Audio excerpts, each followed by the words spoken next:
Hello, hello, hello. Cool. I hope everyone is doing well today. Yeah, good morning or good afternoon here from the UK. So I'm going to kick off LlewellynCon today, and thank you so much for joining me. It's my first ever LlewellynCon, so very exciting. So thank you all for coming, and thank you, Llewellyn, for having me. So just a couple of bits. I am going to be reading from my notes. I'm a very forgetful person, and anybody who has ever been to a talk with me where I haven't had notes will tell you that it's best for everyone if I read from my notes. So yeah, if my eyes are kind of wandering over here, then apologies, it is just me looking at the notes. I will try and keep an eye on the chat, but we should hopefully have time for questions at the end. All depends on how quickly I speak. Also, again, apologies, there is nowhere I can sit in my flat that isn't just bombarded by sunlight. So yes, it could occasionally get very bright here. So apologies for that. Um, so, welcome to my talk on creating your own healing sanctuary. So, my name is Jessica Howard, although most people call me Jess. And I've been a practicing pagan for over 20 years and working with energy healing for pretty much the same amount of time. I actually have a book coming out with Llewellyn next year, which is called Energy Healing for Modern Life, which I've written as a guide for anybody who's looking to get into energy healing. And that covers everything from what energy is, the risks, how to sense and read energy, and performing different methods of energy healing, such as Reiki and EFT tapping, useful tools, and how to work with the energy of your internal and external environment. Hence why I'm talking to you today about creating your own healing sanctuary. So, one of the things that I really like about energy healing is that it is non denominational. So, it's present in various cultures and traditions and has been for thousands of years. I know atheists who work with the chakras. I know a very dedicated Catholic woman who practices Reiki and everything in between. So, whilst I am a practicing pagan, I am going to try and keep all talk of religion out of this presentation today to try and keep it as inclusive as possible, no matter what you believe. So, we'll kick off very briefly. What is a healing sanctuary? So, it's a place that you can go to heal your mind, your body, and your soul, and also others if you're wanting to practice on others. It's a place where you can reconnect with yourself and restore your energy kind of beneath the noise of everyday life. And there are several steps I'm going to talk you through, which we can follow to build our own sanctuaries. And the first step is claiming your space. So I'm going to assume that we're starting from scratch, and you don't have anywhere picked out yet. So whilst your healing sanctuary can be anywhere, I do have some guidance for you. So the first is it should be somewhere easily accessible. It can be a pain if you decide on a place that you only have limited access to, maybe a park that closes at certain hours or a church. So ideally, you do want it to be accessible whenever you need it. Second, it needs to be somewhere that you feel safe. And this is very important because often when we're connecting with healing energies, we're going into a meditative state and that can leave us quite vulnerable. So please make sure that you choose somewhere that is safe and you don't have to worry about people sneaking up on you or taking you by surprise. Third, kind of similar, is it needs to be somewhere secure. This is more so if you're planning on keeping tools and crystals or blankets or other items in your sanctuary. Again, the last thing you want is somebody walking past and seeing a shiny crystal and walking off with it, or even worse, a small animal trying to eat it and potentially choking. And finally, somewhat obviously, it's got to be somewhere comfortable because it's going to be difficult to connect with healing energies if you can hear traffic constantly going past or you're getting poked in the back by a branch or something. So, for these reasons, many people choose to build their sanctuaries in their homes. And whilst outside does have an appeal to it because nature is a fantastic healer, the accessibility and risks can render it not the best choice. So, whilst having it in the home is often safer, it's more secure, more easily accessible, it does also pose its own challenges. So, ideally, again, perfect world, any space that you choose to be your healing sanctuary should be dedicated to this purpose and this one purpose alone. And I'll explain why in a minute. But that is easier said than done. I, for example, live in a small one-bedroom flat. My living room is also my study, my creative space, my dining room, my exercise space, and my ritual space. And as such, that's a lot of different energies all melding into one space, and not all of them positive. There can be frustration when I'm working from home and I've got my boss bombarding me with requests for information. There can be pain if I manage to pull a muscle when I'm exercising, or fear if I'm watching a horror movie, because despite loving horror movies, I am a massive wuss. So, the main reason that the healing sanctuary is singular in its purpose is so that you don't dilute or disrupt the healing energies with any of these other energies going on. But we have to work with what we've got, hence the whole, energy healing for modern life. So, if you can't dedicate a whole space in your house, then you can just, have a table or an altar. And I'll move into a bit more information about this in a second. But the key here is intentionality. So when you designate a space for healing, no matter how small a space it is, you're giving yourself permission to enter this space specifically for this purpose. And I'm not just talking about a physical space, I'm talking about this mental space that you create for yourself as well. So, again, if you can't dedicate a whole room to your healing sanctuary, then you may just wish to dedicate a corner of the room or a small table or an altar. So, due to my own space limitations, I have an altar, and it isn't even a permanent altar. It is one that I keep under the sofa, and I just bring it out when I need it and set it up in my living room space. Um, but in this sense, the altar works like a trigger. Now, I know that these days the term trigger has some quite negative connotations. Someone feels triggered by something, but triggers can also be positive. And I learned quite early on in my practice that a trigger is a sign, a symbol, a phrase, or an object that you use over and over again when you're about to embark on a specific act or practice. Over time, you'll associate that sign or that phrase with your intent, and it will aid you in getting into the right mindset to be able to connect with the energies that you need quickly and more easily every time you practice it. So, in this sense, my altar is my healing trigger. And simply getting it out and setting it up helps bring peace and kind of connects me to the healing energies. So, if you're struggling to decide on a space, you could use a Bagua map to help you. So, a Bagua map is a tool that's used in Feng Shui. And Feng Shui, for those of you who aren't familiar with it, is an ancient Chinese practice that focuses on harmonizing individuals with the energy, which we call qi or ki, that flows through our surroundings. So the term feng shui literally translates to wind and water, representing the natural flow of life force energy in the environment. And at its heart, it teaches us that our external space reflects our internal state. And by adjusting our surroundings, we can enhance our well-being, our relationships, our prosperity, and our peace of mind. So I personally love working with feng shui. I find it very beneficial and incorporated it widely when decorating my flat. So I'll talk in a little bit more detail a bit later on about how we can incorporate elements of feng shui into building our healing sanctuary. But for now, we are going to focus on the Bagua map. So the Bagua map is a foundational tool in feng shui. So Bagua means 8 areas in Chinese, and it refers to 8 key life areas that surround a central one. And that central one is your overall health and well-being. So over time, the Western Bagua map was developed, which adapts these traditional principles into a practical framework that's more suited to modern Western homes and lifestyle. So, for example, one of the key differences is that rather than relying on compass directions, the map aligns with the front door of your home, which makes it much easier to use, or at least it does for me, at least. So I can just see that we've got some questions here. Is it diluted if we consider our entire home our healing space? No, I wouldn't say it's considered diluted. And actually, I do have a bit further on in this presentation around cleansing and protecting your healing sanctuary. So we'll, again, definitely go into that in a bit more detail. And yes, thank you, Anna. That is the correct spelling of the Bagua map there.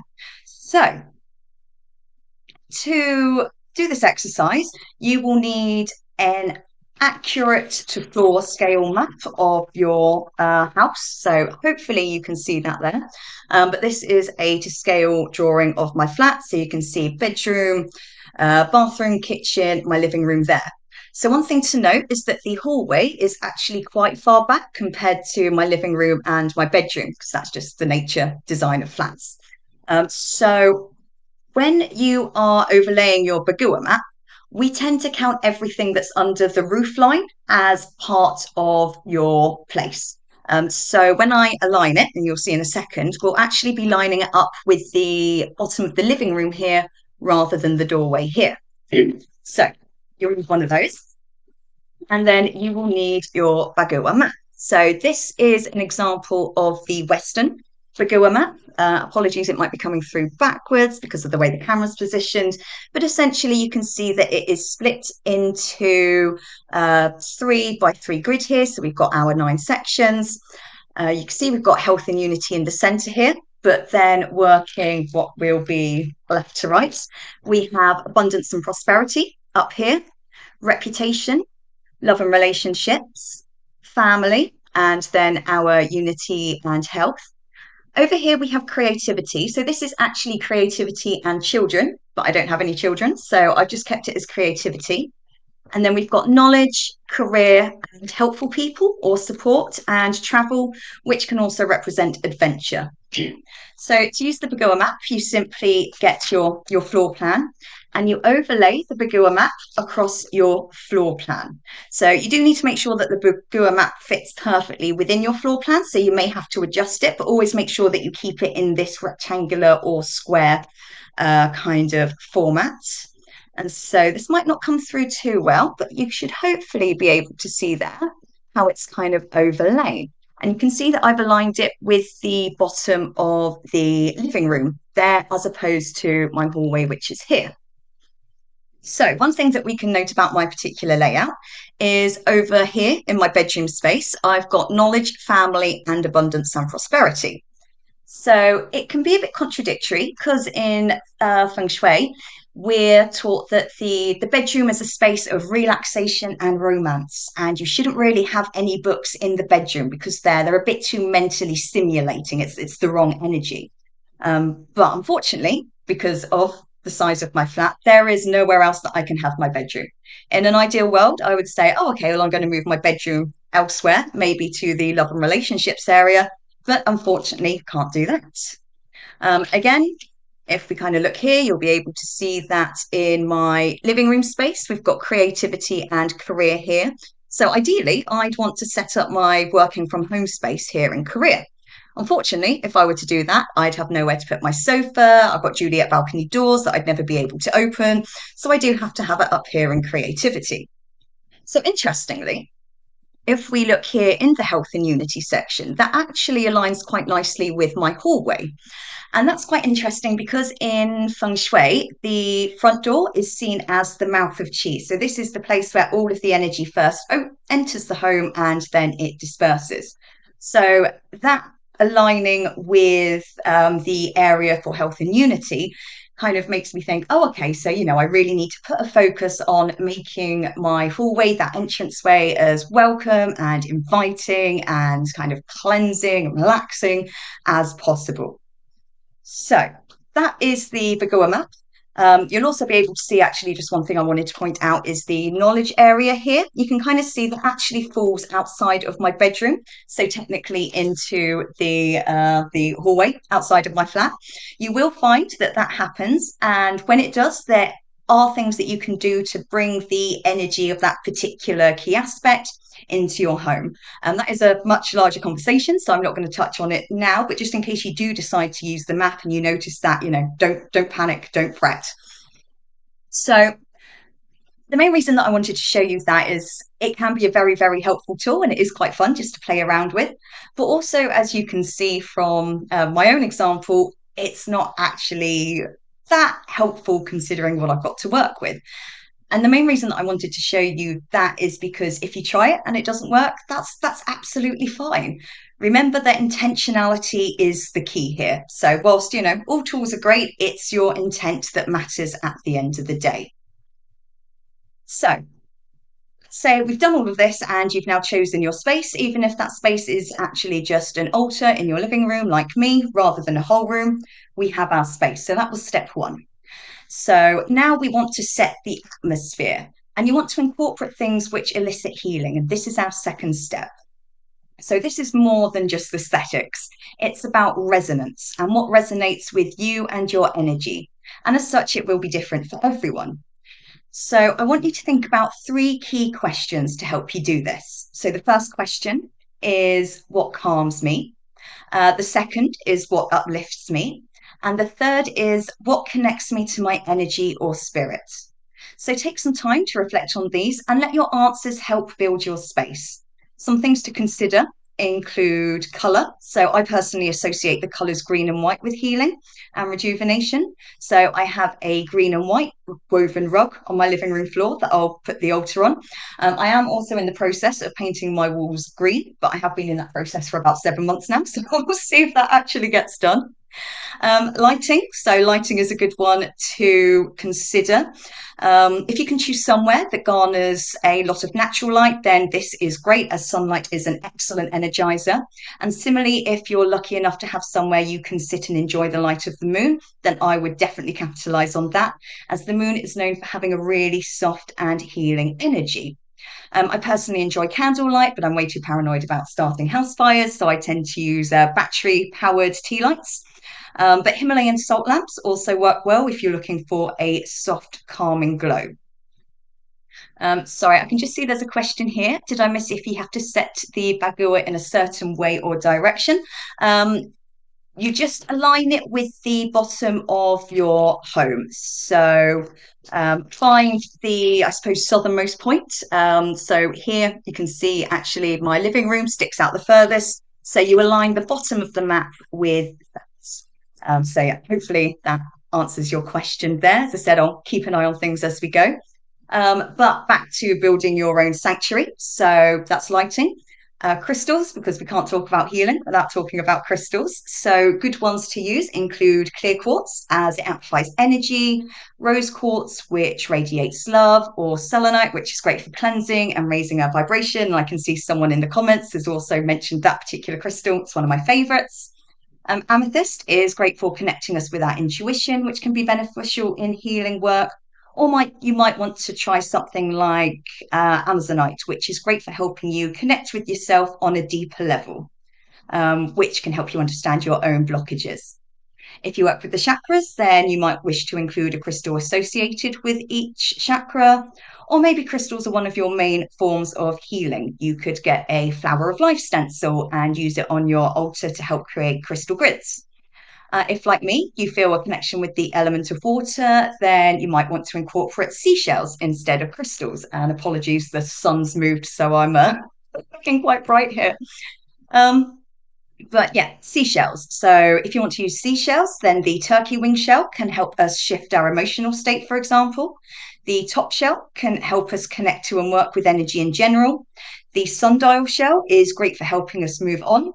The starfish, which is a popular one, represents renewal, and the scallop shell is generally associated with healing. So that's another one that is, really useful in your space. Also consider scent. So are there any particular scents that help relax and uplift you? So I personally find lavender, rose, and vanilla work well for me, and I'll often burn those little incense cones in the space. If you do want to avoid smoke, if you've got asthma or other kind of respiratory problems, then you could try diffusers, wax melts, or oil burners instead. Symbols and images. So maybe there are particular symbols, images, or even books or artwork that you could incorporate. Again, if you work with the chakras, maybe a poster or a wall hanging outlining each one and its meaning. Or if you work with angelic energies, then maybe a statue of an angel. If you do follow a particular spiritual tradition, then chances are that they'll have their own signs and symbols associated with healing. So research these and see if you can incorporate those into your space. Nature, as I mentioned, nature is a great healer, so you could incorporate plants into your decoration. So lavender is a great all-round healer. Aloe, heather, and eucalyptus are also great choices. And spider plants give off lots of oxygen, so they're also a great choice. And I actually have quite a lot of spider plants dotted around the place. Or you may decide on a bowl of water, as water is also associated with healing, or you could get one of those like desktop mini fountains. Or perhaps you could create a wall hanging or decoration out of the branches of a tree, such as willow, which is associated with healing, or the birch tree, which is associated with cleansing and purification. So finally, think about comfort. So I also have a large cushion, which again I stash under the sofa, but bring out to sit on when I'm performing healing. Just because again it can be a bit distracting if you suddenly become aware of the hard floorboards beneath your butt. So remember, when building your healing sanctuary, it's all about what resonates with you. So think about those three questions: what calms you, what uplifts you, and what connects you with your energy, and build your sanctuary from there. So we'll move on to our third step. And with our third step, we want to establish rituals. So simply setting up this space is not going to be enough. You need to actually use it for healing. To generate that energy and invite it in, you need to actually work with it. A sanctuary becomes sacred through what we do with it. And these could be very simple, very small acts, such as meditating or smoke cleansing yourself, reciting the 5 Reiki principles, journaling, breathing exercises, or even just reciting mantras and affirmations. You may decide to use it as a space for practicing moving meditations, such as Qigong and yoga, or you may use it to perform more in depth energy healing, such as Reiki or EFT tapping. But do make sure that you actually use your sanctuary to help establish and embed this healing energy into your space. So our final step is to create energetic boundaries. And this is where the cleansing and protection and things come in. So remember, this space is sacred and you need to maintain and protect it, especially if it is just an altar or something within your whole house. And the main ways in which you can do this are, again, cleansing it regularly. Several ways in which you can do this. My personal go-to is smoke cleansing. So just using the smoke of an incense and wafting it over myself and around the space and visualizing the smoke carrying away any negative energy. Or you can create a room spritz with different essential oils associated with cleansing to spray around the place. So this is one that I use, and I think this is a combination of lavender, lemon, and sage, which are all associated with cleansing. So to make that, I just filled this bottle with a bit of water, added in the essential oil, add in just a couple of drops of vodka, because the alcohol will stop the water and the oil from separating. And then I've also got some clear quartz chips at the bottom, because again, clear quartz helps amplify energies. And yeah, especially if I'm feeling a bit lazy, I'll just spritz this around the room. One thing to note, if you are planning on making your own spray, only use essential oils. Do not use herbs, because herbs discolor the water. And I can tell you from experience that you don't want to be leaving big brown streaks across your nice white walls. So yeah, if you're going to go down that route, only use essential oils. Another one of my favorite methods is sound. So I have crystal singing bowls, but I also just have this small Tibetan singing bowl here. And I'll simply just walk around the space, usually 3 times, and just kind of play it very gently like that, as the vibrations help dispel negative energy. So as well as cleansing, I probably tend to cleanse my space every 2 to 3 weeks, or especially if I'm kind of using it. But yeah, how often you actually want to cleanse very much depends on how often you're using it, your general kind of state. So yeah, very much up to you how often you practice cleansing. In terms of protection, so we also want to protect the space from negative energies entering in the first place. And yes, thank you in the comments. Be very careful if you have pets. Especially if you're using essential oils or even incense and candles and things. Also, if you're using essential oils, just kind of generally, it is best to dilute them, hence why we always put them in water. So always, always, always, when you're using essential oils, do dilute them with water before you use them. So yes, thank you there in the comments. That's definitely something I should have mentioned. But in terms of protecting your space from negative energies, a simple way of doing this is by keeping crystals associated with protection around your space. So good ones to use include onyx, obsidian, black tourmaline, any kind of dark stone really will help. Stones with natural holes through them, often called hagstones, are also used as symbols of protection. And I have one which I anoint with a protective oil blend that I make, and I keep that by the front door to help protect the space and those in it. As again, according to the Bagoa map, my hallway is a place of peace and unity. So, not a step, but I also want to mention that your space should adapt and evolve over time. As you learn and grow, you may wish to add to the space or remove things from it.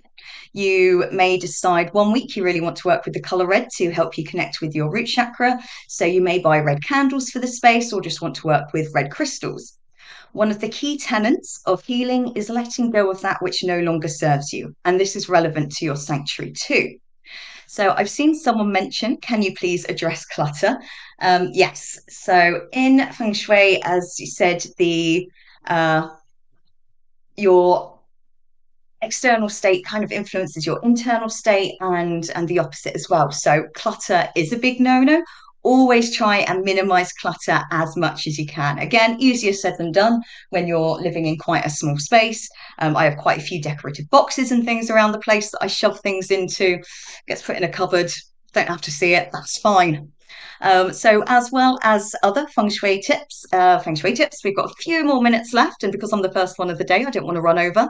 But as I mentioned, the front door is seen as the mouth of chi. This is where the energy enters the home. Make this space as inviting and clutter-free as possible. Many people actually have staircases that lead up immediately in front of the front door, and this is considered a negative as it means all of the chi rushes upstairs before it has a chance to flow downstairs. So to help slow this energy down, you can place a large plant or statue at the base of the stairs, or even a chandelier type light or rug in front of your stairs to slow that energy down. This is especially relevant if your healing space is downstairs because you want to give a chance for that energy to actually reach your sanctuary. Fireplaces are also places where the chi can escape. So if you do have a fireplace, again, especially near your healing space, then use a grate or a mirror above it to reflect the chi back into the room, or plants along the chimney top will also help the flow of energy. And actually, whilst we're discussing mirrors, you may come across something called the Bagua mirror. So Bagua mirrors should only be hung outside to protect your home from negative energy, never inside the home. Mirrors can be used to make the space feel bigger, but they should never be positioned opposite a door or a window, as again, it will just reflect the chi out rather than allowing it to spread. Mirrors should also not be hung where guests have no choice but to see themselves in, especially in the dining room or any room where you will be eating. And again, relevant for your healing space as you don't want to be distracted by how tired you look or that grey hair that you never noticed coming through when you're trying to practice your healing. Symmetry, big thumbs up. So when you're setting up your space, bear this in mind because it just helps the space feel more balanced. Also, trying to avoid sharp corners or empty corners as this can disrupt the flow of chi. So if you're using an altar which has very sharp or pointed corners, then cover these with a cloth or place crystals, ornaments or plants there to encourage the flow of energy. And similarly, if you have large empty corners in your space, place a plant or something there to again encourage that flow. So this has been a very top level overview as to how to create your own healing sanctuary. When I chose this topic, there was a part of me that was like, oh God, how am I going to fill the time? And we've got 1 minute left. So yeah, way too much information, but hopefully this has been what you were expecting. If you're looking for any more specific information, again, don't really have time for questions now, but you can find me on Instagram. So my Instagram handle is at the Cottage Mystic Witch.